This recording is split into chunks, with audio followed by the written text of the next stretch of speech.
All right, so today we're going to continue learning more about bacterial cell structure and function, but we will take a little bit of a detour and learn about some of the different cell structures that archaea have that allow us to distinguish them from prokaryotes. And then we'll jump back and go back to bacteria and go through essentially the rest of the different components, going through the nucleoid, a little bit of just high level about transcription, translation, and then some cell division, and we'll end with chemotaxis. All right, so this is just to remind you what we've been talking about, right? So last time we essentially went through and talked about the different components out here, right? The cell envelope section here. And we also talked about the differences between gram-positive and gram-negative cell envelopes, right? So these were essentially where all the review questions were coming from, so where the different components came from. It's also important to be able to tell the two apart, so knowing if I were to give you these pictures, which one is gram-positive and which one's gram-negative, and being able to identify the different components within. All right, so while we have this in mind, we will go and talk about what does those parts of the cell envelope look like in archaea. So archaea are essentially the most diverse of the three domains. We generally remember archaea because they're the extremophiles, the things that live in really, really hot, really, really cold, or even in like super acidic regions. They're also, so while we think of them as being extremophiles, we do have archaea that exist in in kind of standard conditions in moderate environments, such as like soil and the oceans.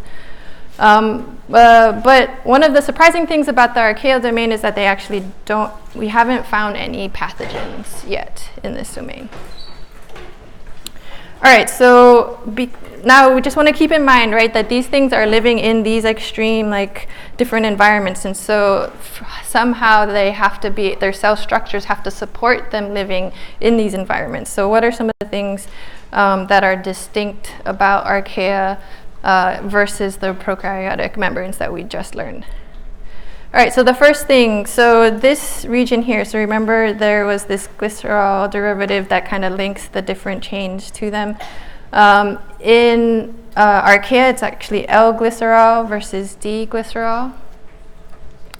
And then I kind of mentioned this when we were talking about the linkages last time, but in archaea, it is ether linkages instead of the ester linkages. And so the ether bond is more stable, so it allows, it requires more energy essentially for it to break, so it allows these microbes to survive in the more extreme environments. The other thing are these isoprenoid chains. So those are, just a second, those are these guys. So they are these branch structures, and again, everything that we've been talking about, right, the thing that distinguishes them the most is the ability to survive in these extreme conditions. So again, these are providing more stability for the cell structures. All right, so the next thing are these cross-linked lipids. So you can have these cross-links in various ways. So in the case at the end of the lipid side chain, so they can actually link the two together. Or you can have them, these connections here. So it's actually connecting to the chain on the opposite side of the membrane. So it's connecting not so just the two chains that are coming together, the two tails that are facing each other. Or you can have the cross links that are in between. So these ones were at the end of the chain, so now we're talking about cross links in between the two chains. And again, all of these things are adding strength to the membranes. The other one is the cyclopentane rings. Again, these strengthen the membranes at high temperatures. And so these are some of the things, again, that can contribute to the fluidity discussion that we had last time about how do you increase or decrease fluidity in the membranes.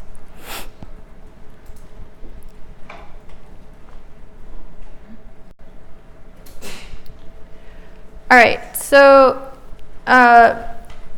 many archaea, they actually just have this S layer, right? So some of them don't have a cell wall at all, and so they will have instead these kinds of S layer structures here that provide the strength for them. So remember, the cell wall, the advantage of the cell wall is actually providing that extra barrier, providing more strength to support the structure of the cell.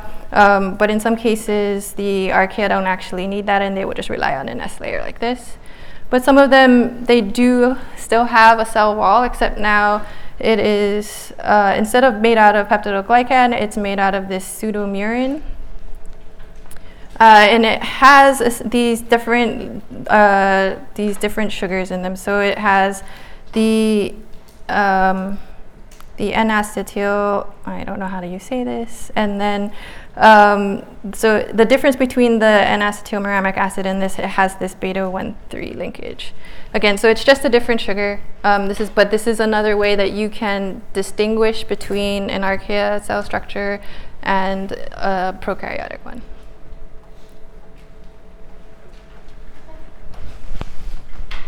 Will we need to remember the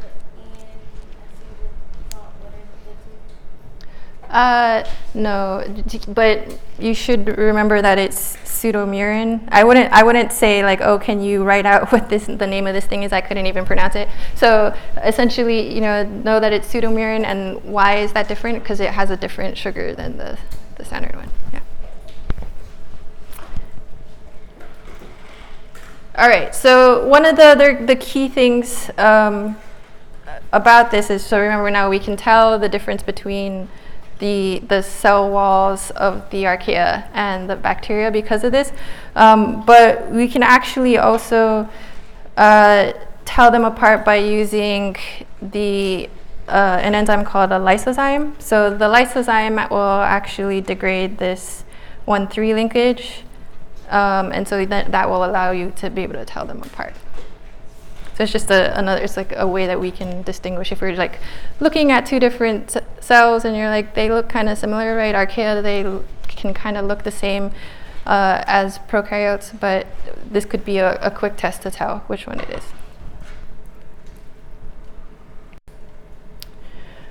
All right, so we're gonna go back now and go back to talking about bacteria.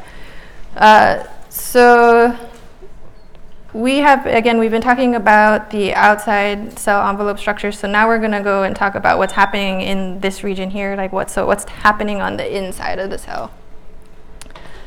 The first thing that we'll talk about is the nucleoid. So this clear region here is the nucleoid. So that's essentially where the chromosome, so where the genome of the bacteria is in this nucleoid region. So all the DNA is in that region. Again, so we always using E. coli as our model system, right? So the E. coli genome has over 4.6 million bases.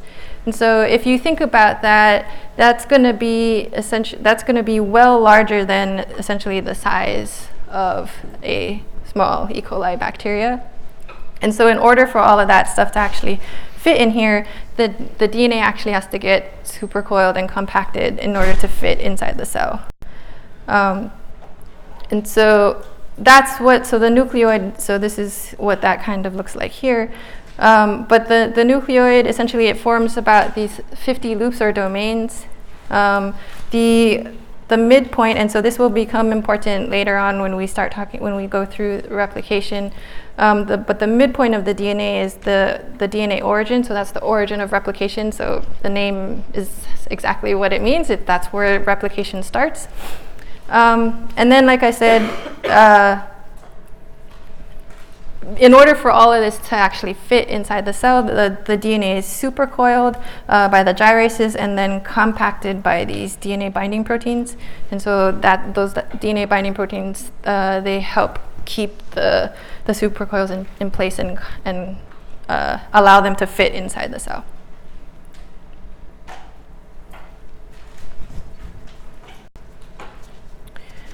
All right, so that's just, super overview of just what the DNA in the cell looks like. But now for actually starting to get into, we're starting to move into how the cells can actually replicate and divide. But in order to do that, they're actually also in the middle of, just performing regular functions. And so they're in the middle of doing transcription and translation.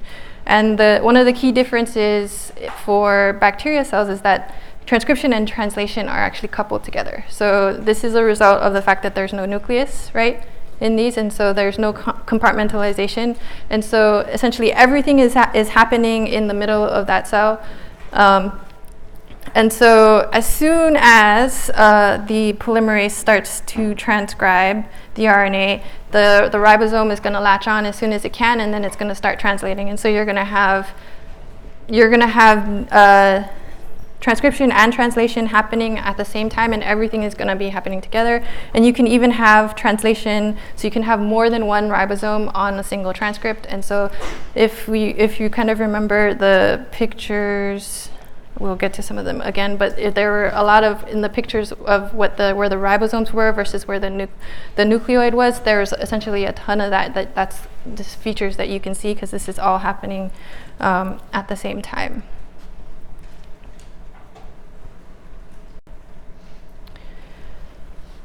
So as you can imagine, that's also one of a target for antibiotics is actually these processes of transcription and translation. So there's an antibiotic that blocks RNA polymerase, so it blocks the RNA synthesis. And then there are several different antibiotics that actually block protein synthesis, so they interfere with the ribosome in different ways. And you don't really need to know about the mechanisms right now. We'll learn about those essentially at the last thing we learn about in class will be about antibiotics.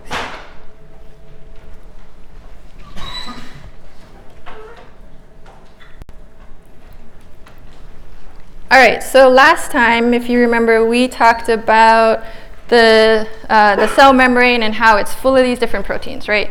And if you kind of remember, so if we remember right, we have, these are the lipid bilayers, right? And then you have these proteins that are kind of spanning the membrane and inside them. But if you remember what we learned about the different regions of the actual lipid bilayer, right? So we have regions in here that are hydrophobic, right? But then regions out here that are hydrophilic, right? And so in order for the protein to actually exist inside the membrane, it also has to have these regions here that are hydrophobic, and then these regions out here that are hydrophilic, right? But now, if you remember, we were just talking about transcription and translation, and how essentially the DNA, if you see that they're in here, right? And so if the DNA is in the middle of the cell, and then you have transcription happening and you have RNA coming out here, but then as soon as the ribosome's going to bind. And so once that happens, you're going to start getting translation, right? But if you leave the protein in the middle here, which is essentially an aqueous environment, the protein's not going to fold properly, right? So the majority of the environment for these membrane proteins is hydrophobic. So what happens then is this signal recognition particle, so it's within the transcript, it's going to actually recognize that, and it's going to help target these things essentially and bring them to the membrane. So as the protein is getting translated, so as it is coming out of one of these ribosomes, it's going to get dragged up into the membrane, and then it's going to allow it to actually finish translating right into the membrane, and so that it can fold properly in the correct environment. So it will automatically already see the hydrophobic environment that it needs to be in, and so all the amino acids will fold correctly so that you can have the correct protein structure in the membrane. Any questions about this?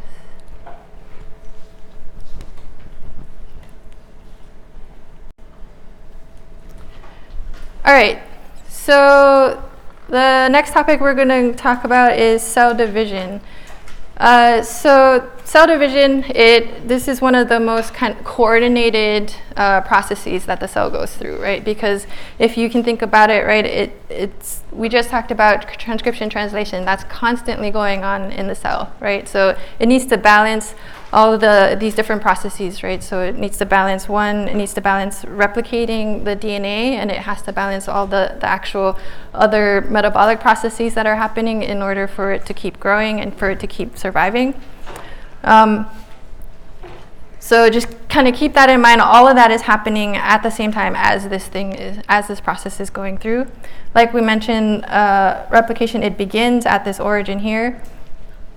And we'll go through more of the specifics later in the class, but for now, the things that you should be aware of is that, again, I think you all know by now, the DNA is this double helix, so it essentially unzips, and now we end up with these two different replication forks. So that's what we have here. And so those are going to happen. So what this bidirectionally means, it's going to start at the origin, and they're going to go in opposite directions. And so they're going to go in opposite directions around the cell, or essentially around the genome. And so one of the things that, again, this is very well timed and complicated process. What's happening is, so you can actually begin replication again. So another round of replication can actually start before the first one's finished. Okay, so if you kind of think about it, bacteria, they're growing pretty quickly. So E. coli doubles within 30 minutes. And so for all of this stuff to be happening, it's just starting processes one after another. As soon as one signal says that it's ready, and then it can do another round, it's going to do that. And so that's why you see here that there might be extra essentially these replisomes hanging around. All right, yeah. So looking at the picture, which one is the original and which one is the new one that's starting?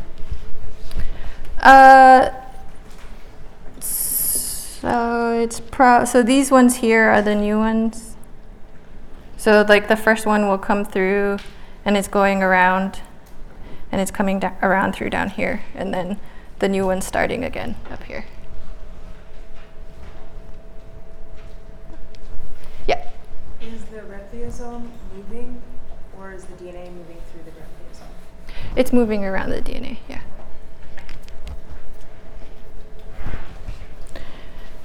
All right, so at the end of this replication process, you're going to actually end up again with two different daughter cells, right? And so one of the processes that happen is this septum formation that actually splits the two apart. And so that looks like this. And so these are some pictures of actual division happening. And so you can see the septum forming here, and then eventually, as it goes through, it'll split into the two different cells. And so what actually triggers this formation is the replication of this DNA termination site. And so there's an origin of replication, and then there is a termination signal that kind of signals that the end that they've actually copied the whole thing. And so then you get the formation of the septum again, and then eventually you end up with the two daughter cells.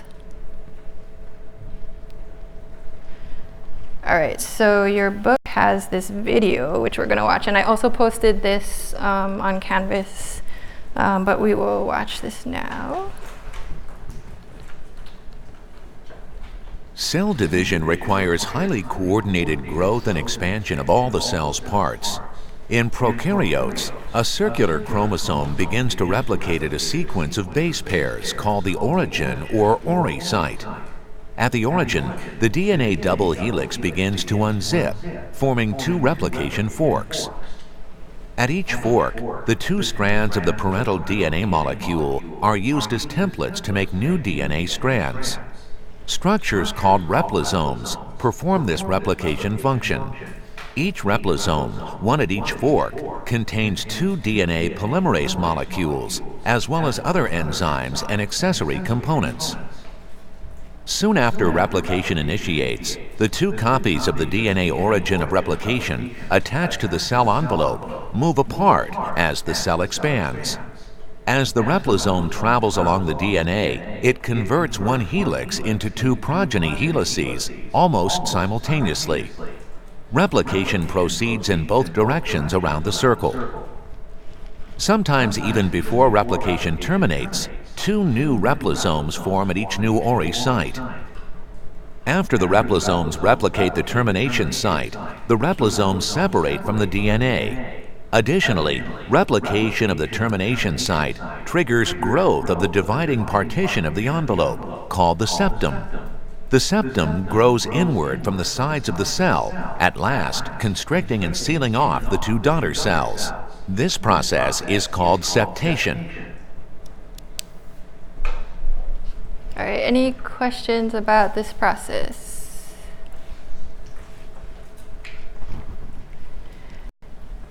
Okay, so one of the consequences of the cell division is this phenomenon of polar aging. So cell polarity. So if we just think about, the bacteria cell, right, and if we call the different ends poles. Okay, so there's one side here and one side here. If you remember, when it's dividing, it's going to essentially split in the middle, right? And so what happens is that at every time that there is division, you'll get one new pole and one old pole, right? So if this is this cell here, it's dividing into 2. So this is the old pole. This one now is a new pole. This one is then becomes an old pole, and this one now becomes a new pole, right? So every time you divide, this happens, right? And if you just keep thinking about now, if this one was the original pole from like the original cell, and you keep going down as it keeps going further into more divisions, that one's always getting older and older and older, right? So that can have some consequences, right? So the cell wall material actually starts to degrade, and as it gets older, it just increases its chance of lysis. And so these different aged cells, the different aged poles, can also affect things like how antibiotics actually interact with the cell and can affect the efficacy of different antibiotics. Does this concept make sense to everybody? All right. So the last kind of topic that we'll discuss today is chemotaxis. So remember we had talked about the cell structure called the flagella. So this is actually is what allows the different bacteria to move around. So not all bacteria have flagella, and then the ones that do, they can have flagella that take different forms. So some of them, so in this cell you see here, the flagella are kind of like all around, coming out from essentially all these different points along the cell. You can have different bacteria that have only on one end, or have them on just the 2 kind of polar ends. So that just depends on the species. But essentially they all function in the same way, in that the rotation, so the actual movement, so they'll move around in kind of like in a whip-like fashion, is going to actually cause movement of the bacteria species. And so this right here is just kind of the inside, what it looks like. So this here, how it fixes into the cell envelope. And it has these different protein complexes that essentially act like a motor. And so it'll help cause the different rotation of the flagella. And it's driven by the proton motive force. We'll learn more about the actual specifics in the proton motive force and how that works later in the class. All right, so why is this important? So chemotaxis. So essentially chemotaxis is the movement of bacteria in response to some kind of chemical gradient. So things in the environment that the bacteria are living in, right? So bacteria are always looking for food, things that it likes to eat, things that's gonna help them out. But then they are trying to avoid areas that, it doesn't even have to be an area where there's necessarily like something bad or poisonous to it. If it's just in an area where there is no food, it'll also try to want to move away from that, right? But again, so it's moving towards attractants and then moving away from repellents. So how does this actually work? Okay, so now just in terms of the actual motion of the flagella itself. So the flagella, in this example, it's from a bacteria that has the different flagella that are coming out from the different portions of the cell. they're all going to essentially bundle together and they're going to turn counterclockwise. Okay, so this counterclockwise rotation is actually going to propel the bacteria forward in some direction. Okay, and it's going to want to move again towards an attractant, but it's not so sophisticated that it can be like, okay, I'm going to go. That's exactly where I want to go. I can tell that the food's way over there, and I'm just going to go over there. It kind of has to go by trial and error and kind of figure out which way. Test out a new area. Is this better or worse than where I was? So if it's moving and it's moving towards things that is better than where it was, it's going to keep doing this. It's going to keep moving in the counterclockwise rotation, and it's going to keep going. But if all of a sudden it moved a little bit and it said, nope, this is not better than where I was, this is worse, it's going to now essentially turn clockwise. So it's going to move the bundle clockwise, and essentially what that's going to happen is cause everything to unwind. So all of these things that have now bundled together, they're all just going to essentially fall apart, and that essentially is going to cause the bacteria to stop. So it's going to stop moving, and then now it will kind of orient itself in a different direction, and it'll try to go again and hopefully will move again towards something that it likes. So these kind of different motions of alternating between kind of moving in one direction and then stopping is what you might have heard of as called as runs and tumbles, but it's also called a random walk, because essentially it's going to go, it's like in one position. It's like, I need to find a better place. So it's going to go and it's going to move a little bit, check it out. Is this good? No, I have to turn around. I'm going to move in a different direction and then keep going. Is this better? If the answer is yes, then okay, then I'm going to keep going, but it's going to check again every time, and it's going to kind of go in these different motions until it can find the place that it needs to go for wherever the food is. So, yeah? So does that mean it just moves around and based on its luck, it'll just keep going? Yeah, essentially. Okay. So, I mean, you know, it's kind of a biased luck, because it's in the very beginning it's just going to be like, if it really can't tell what's around it, then it's going to go and pick a direction and choose. But it does have some of the proteins, remember we talked about, they can actually sense what the situation in the cell. So it's going to sense, is this where I want, is this have the food here? And then that will kind of say, okay, that'll focus the walk kind of more in the correct direction. That's why, like I said, it's called this biased random walk, because essentially when it actually does say get to a new spot and it recognizes, yes, this place is better for me, then it'll keep going in that direction. Any questions about this? Yeah. How does it recognize if it's better or not? So there are these complicated sensors on the cell that can sense the chemical environment that it's sitting in. And we will talk about chemotaxis again later in the course, but essentially what happens is they have these sensors that are telling the bacteria, it's like, yes, this is good.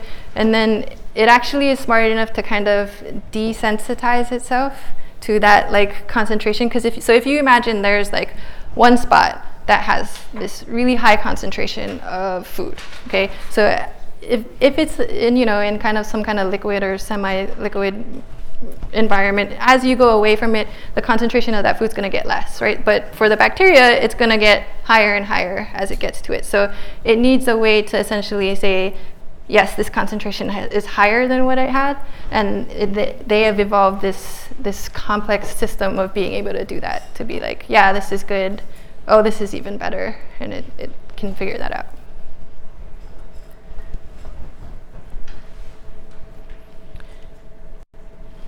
All right, so we have time to watch this video. It's just, again, a review of the chemotaxis. Motile bacteria and archaea generally swim using rotary flagella, which are helical propellers that drive the cell forward.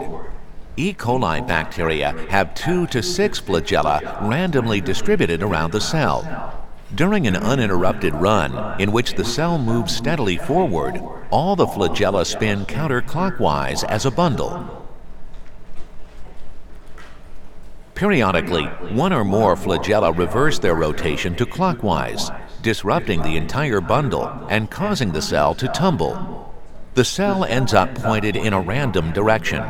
Soon, all of the flagella again rotate in the counterclockwise direction, and the cell swims forward. The repeated course of swimming and tumbling results in what is known as a random walk. This video shows E. coli bacteria swimming and tumbling, reorienting and swimming again.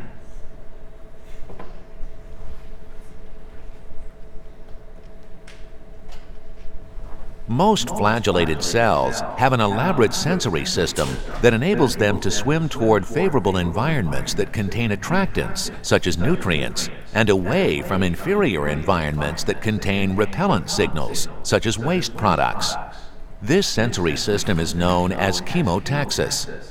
In E. coli, the flagella bundle together behind one pole of the cell, while the opposite pole contains a diversity of chemotactic receptors. When the cell moves away from an attractant, that is, down the concentration gradient of the attractant, the receptors send signals that trigger one or more flagella to rotate clockwise. The bundle flies apart, causing the cell to tumble and then swim in a new, random direction. As the concentration of an attractant increases, the cell generates fewer signals to switch flagellar rotation, and the cell tumbles less often. The pattern of movement in chemotaxis is called a biased random walk, in which the cell tends to migrate toward the attractant. In contrast, a random walk has more frequent changes in direction and shorter runs.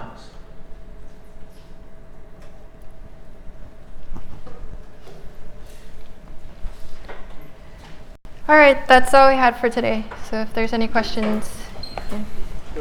Bacterial flagella, aren't they made? Is it made of microtubules? I think that they are protein structures. They're slightly different. I don't know the exact composition. Yeah.